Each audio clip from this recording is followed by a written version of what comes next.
Bom dia, pessoal. Aqui é o Juliano. Hoje a gente vai falar sobre o tradutor ocupado. Como é que nós, como tradutores, podemos nos manter ocupados ao longo do tempo, com muitos projetos de tradução acontecendo continuamente, certo? Isso é o que todos nós queremos, não é? Bem, na verdade eu já até falei sobre isso em inúmeros outros vídeos aqui do canal. O que eu sempre disse foi que a gente tem que ter muitos clientes, porque um cliente só não vai te manter ocupado, nem dois, nem três, nem quatro, mas realmente algumas dezenas de clientes. Eu diria que é um número bem desejável para você esperar ficar ocupado o tempo todo, ou pelo menos que eles te enviem trabalho regularmente e você não fique ocioso, certo? Eu vou mostrar para vocês agora um gráfico bem legal que eu fiz. Ele representa o primeiro semestre de 2020, quer dizer, de janeiro até junho. E eu vou mostrar quando foi que cada um dos meus clientes entrou em contato comigo para me mandar um projeto de tradução, certo? Então, eu vou mostrar os pontos no tempo, ao longo dos meses, representando quando eles me mandaram projetos. E vocês vão ter uma ideia bem legal de como é que um cliente ocupa o seu tempo e como é que vários clientes ocupam o seu tempo, certo? Vamos dar uma olhadinha nesse gráfico. Então, pessoal, o que é que a gente está vendo aqui? Eu vou mostrar para vocês o gráfico, certo? Com os pontos. Mas antes eu quero explicar como é que vai ser esse gráfico. Bem, aqui do lado esquerdo vocês podem ver os meus 15 melhores clientes de 2020. São agências de tradução. Eu coloquei cada agência numa cor diferente. Então, vocês podem ver desde o primeiro até o 15º, o que está mais em cima, no caso, foi o melhor cliente, e o que está mais embaixo foi o 15º melhor cliente. E no caso, no primeiro semestre de 2020, eu tive 40 clientes, tá? Então, esses aqui são apenas 15 deles. Os outros 25 eu não vou colocar aqui nesse gráfico. Enfim, aqui também a gente tem uma linha do tempo que vai de janeiro até junho, é o primeiro semestre de 2020. E eu estou fazendo esse vídeo aqui em julho de 2020, exatamente no começo do segundo semestre já. Então eu vou analisar o primeiro semestre com vocês. Vamos dar uma olhadinha aqui em alguns clientes separadamente. Quando foi que eles entraram em contato comigo? Quanto eles me ocuparam, certo? Vamos ver. Esse primeiro cliente aqui que eu quero mostrar é a Straker. É uma agência de tradução. Bem, vocês podem ver que esses pontos amarelos aí estão espalhados ao longo do semestre, né? Então, ela me contactou no final de janeiro, depois no final de fevereiro, me contactou aí no meio e no final de março, depois no final de abril para alguns projetos, no final de maio e também na segunda quinzena de junho. Então, é um cliente que você vê que tem uma certa regularidade, todo mês ele está entrando em contato para uma coisa, duas, três, quatro projetos. Então, é um cliente que tem uma certa regularidade. Mas imaginem vocês se eu só tivesse esse cliente, Straker. Eu ia ter passado o mês de janeiro inteiro sem fazer nada. Aí, quando ia chegar no final do mês, ele me envia um trabalho. Aí, depois, no final de outro mês, me envia outro trabalho. Certo? Então, é um cliente que deixa você, de certa forma, ansioso, se você tivesse só esse cliente, né? Porque você não sabe quando ele vai te enviar. E eu quero voltar agora à tela principal aqui comigo para explicar essa questão, né, da ânsia.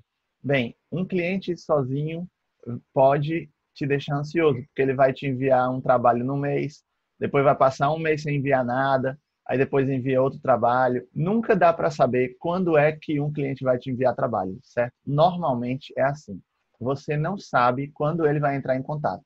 Você tem um cliente, é um cliente até antigo, você não sabe quando é que ele vai te contactar. Ele pode te contactar no mês, depois só em 3 meses depois. Então, é mais ou menos assim.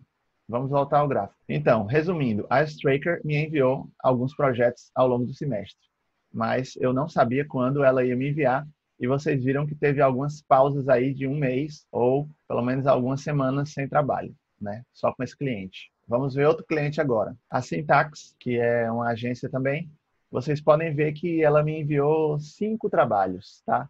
Um em janeiro, um em fevereiro, outro só em maio e 2 no final de junho, certo? Então, é uma cliente excelente. Eu já trabalho com esse cliente há 10 anos mas você pode ver que é imprevisível.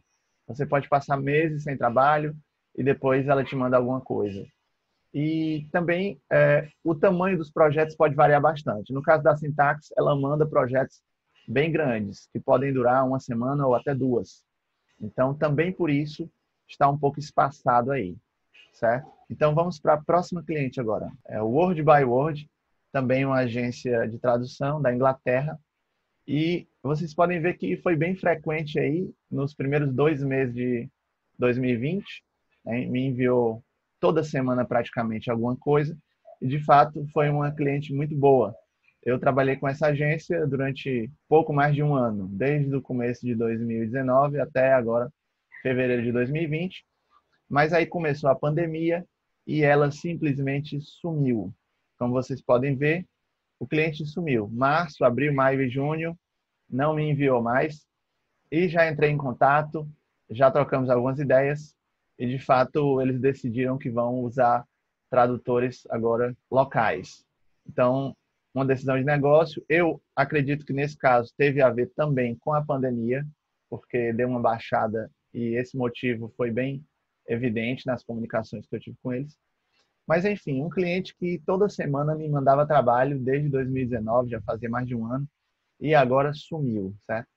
É um cliente que você pode ver que é interessante. Projetos pequenos, né, de toda forma, mas um cliente interessante que vai preenchendo, de certa forma, a sua semana. Agora eu quero mostrar esse cliente aqui bem interessante, Translate Plus, que já é um cliente muito antigo meu também. Já trabalho há mais de 8 ou 9 anos com esse cliente. E tem uma certa regularidade aí. Normalmente, nesse caso, projetos pequenos, alguns projetos grandes, mas é legal, porque você recebe coisa, você alguns dias depois recebe de novo, depois recebe mais projetos, né? Vocês veem aí que tem algumas dezenas de projetos ao longo do primeiro semestre. É um cliente que te mantém, de certa forma, tranquilo, né? Você sabe que você vai continuar recebendo coisas dele. Eu tenho essa sensação com a Translate Plus. Eu vou continuar sempre recebendo projetos deles ao longo do tempo, porque é o que eu posso ver, o que eu posso sentir, a frequência que eles mandam toda semana, né? Então é legal. E agora a gente está vendo aqui o gráfico com todas as 15 melhores agências de tradução do ano de 2020, com quem eu trabalhei. Os meus 15 melhores clientes estão aqui. Quando foi que eles entraram em contato? Vocês podem ver aí que tem diferentes abordagens, né? A Lele, que está em primeiro lugar, é uma agência de tradução da China, para quem eu traduzo jogos. É um cliente muito frequente, vocês veem aí os pontos vermelhos. Toda semana vai me enviando coisas, projetos muito interessantes, projetos grandes, vão somando um grande volume e, nesse caso, representando aí 14% da minha renda.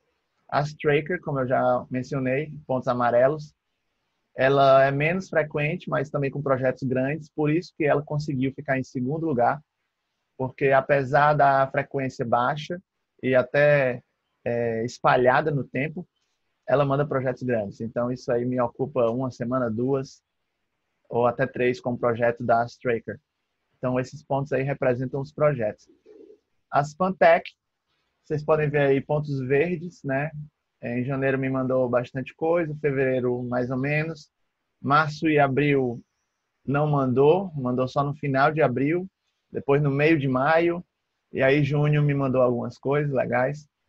A Blarlo, que é uma agência espanhola, para quem eu estou trabalhando bastante agora de espanhol para português. A partir de março ficou bem frequente, conseguiu aí a 4ª posição. Então, a Translate Plus já mencionei, né, um cliente frequente também com trabalhos pequenos, por isso que, apesar da quantidade de projetos ser grande, ela ainda ficou abaixo de outras agências, como Straker, que me mandou menos, mas o volume de palavras foi maior, porque os projetos foram maiores. Vocês podem ver que tem aí, já mencionei, a Syntax bem espalhada no tempo, Turkish Translation, fiz apenas 2 projetos com eles, mas para você ver, né? Com apenas 2 projetos, eles conseguiram a 9ª posição de 40 clientes. O que significa? Significa que esses 2 projetos foram muito grandes. No caso, na verdade, um deles foi muito grande. Foi um projeto de alemão que eu fiz para eles, de 25 mil palavras, alemão para português, esse de janeiro.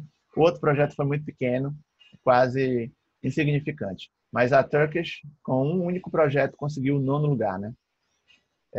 E aí tem outros clientes aí que vocês podem ver que é muito raro, né? Lionbridge é uma grandíssima agência de tradução do planeta. Me mandou um trabalho em janeiro, depois só em maio e também um em junho. Então, muito espalhado no tempo. Então, galera, olhem esse gráfico e vejam o que pode acontecer. Um cliente sumiu, né? Word by Word, sumiu em fevereiro. Outros clientes continuam. Alguns só enviam de vez em quando, outros enviam frequentemente. Transperfect, que é a maior agência de tradução do planeta, me enviou 2 trabalhos em fevereiro e um trabalho em junho. Quer dizer, já foi o meu melhor cliente no começo da minha carreira, comentei em outros vídeos. Hoje em dia me manda só de vez em quando alguma coisa, certo? Então, olhem esse gráfico, vejam como tem abordagens diferentes. Tem agências mais frequentes, tem agências mais espalhadas, tem umas que mandam projetos grandes, outras que mandam projetos menores, e aí vão complementando o seu tempo. Pessoal, o que a gente pode concluir com esse gráfico? A gente pode concluir que uma andorinha só não faz verão, certo? Um cliente desses aí, sozinho, não vai te ocupar o tempo todo. Nem 5 deles, nem 6, nem 7. Mas, como eu falei, eu tive 40 clientes. Imaginem aí 40 clientes quando cada um deles me ocupou. Eu mostrei para vocês os 15 melhores, os 15 que me deram mais renda. Mas, claro, como eu mencionei, o melhor deles ainda representa apenas 14% da minha renda. Então, você não pode deixar nenhum cliente ser tão importante. Você tem que ter vários clientes para que eles juntos formem esse arco-íris, né? Porque se você for juntar ali todas aquelas linhas de bolinhas coloridas, a gente iria ver uma linha contínua, colorida, de bolinhas ao longo de todo o semestre, eu ocupado o tempo todo, alguém me mandando trabalho. Quem? Não sei, mas alguém está me mandando trabalho em algum momento, certo? A Lilith, a Straker, a Translate Plus, a Syntax, a Transperfect, algumas delas vão me mandar em algum momento separado, elas não têm contato umas com as outras, elas não sabem que as outras são minhas clientes. Então, é uma coisa realmente que vai acontecendo, né? Você preenche um pouco do seu tempo com o cliente, depois preenche o resto do tempo com outro, e os buracos que vão ficando no meio do caminho, você vai preenchendo com mais e mais clientes, e assim por diante. Então, não achem que só um cliente vai te ocupar. Não pensem, agora eu entrei numa agência, agora eu estou com a vida ganha.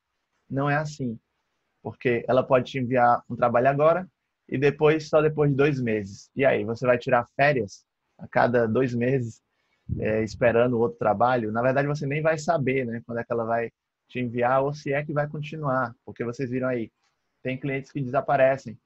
A Word by Word me mandou até janeiro e fevereiro, depois nunca mais. A Turkish me mandou 2 projetos no semestre. Teve outras que me mandaram 3 ou 5 projetos no semestre. E outras me mandaram, de fato, 20, 50 ou até 100 projetos no semestre. Espalhados no tempo, projetos pequenos, grandes. Então, essa é a dica que eu dou, que eu já dei, na verdade. Consigam muitos clientes. Não se contentem com 1, 2 ou 5 ou 10 ou 20. Se contentem com 30, 40 clientes ou mais. Então, celebre cada cliente que você conseguir. É muito importante. Ele vai agregando uma coisa, mas um cliente não pode ser o seu ganha-pão exclusivo, tá? Não pode. Você só vai se manter ocupado, você só vai preencher o seu tempo se você tiver muitos clientes. Porque ninguém sabe o que vai acontecer com cada um deles. Mas uma coisa é certa. O que vai acontecer com todos eles juntos, eu sei que todos juntos não vão desaparecer. Pode desaparecer um, outro, 3, 4 desaparecerem, mas 30, 40 não desaparecem, certo? É assim. Então, espero que tenham gostado aí desse gráfico de bolinhas coloridas, arco-íris de clientes. Então, essa foi a mensagem de hoje. Espero que eu possa ter alegrado vocês aí com todas essas cores, né? Com todas essas ilustrações e que eu inspire vocês também para conseguirem mais clientes, que vocês estejam agora muito estimulados e mantenham o ritmo, fiquem firmes aí, vamos nos falando e grande abraço.